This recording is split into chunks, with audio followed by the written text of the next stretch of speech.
ഹേ guys, നമുക്കിന്നൊരു lunch box packing കണ്ടാലോ.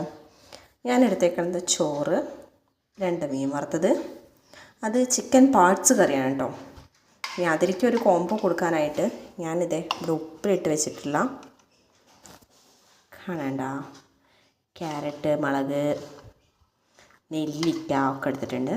അപ്പോൾ അതിൽ നമുക്കൊരു എന്താ കിട്ടി, ഇതൊക്കെ പാടിട്ട് ഇനി ഇരിഞ്ചാവും. അപ്പോൾ ഇതല്ല, ഒരു നെല്ലിക്കയും അതുപോലെ തന്നെ 2 ക്യാരറ്റും ഉണ്ട്. വേണമെങ്കിൽ നമുക്കൊരു ബീട്രൂട്ട് കഷ്ണം കൂടി ആവാലേ. കേടാ, ഞാൻ ബീട്രൂട്ടും കൂടെ ഉണ്ട്. 2 മുളക് ഇട്ടിട്ടുണ്ട്. ഇനിയിപ്പോൾ അതിൻ്റെ ഉദ്ദേശം എന്താണെന്ന് എനിക്ക് മനസ്സിലാവുന്നില്ല. ഓക്കെ, അപ്പോൾ ഇത്രയേ ഉള്ളൂ ഇന്നത്തെ വീഡിയോ. ഇഷ്ടമായോ? Thank you. സബ്സ്ക്രൈബ് ചെയ്യണേ.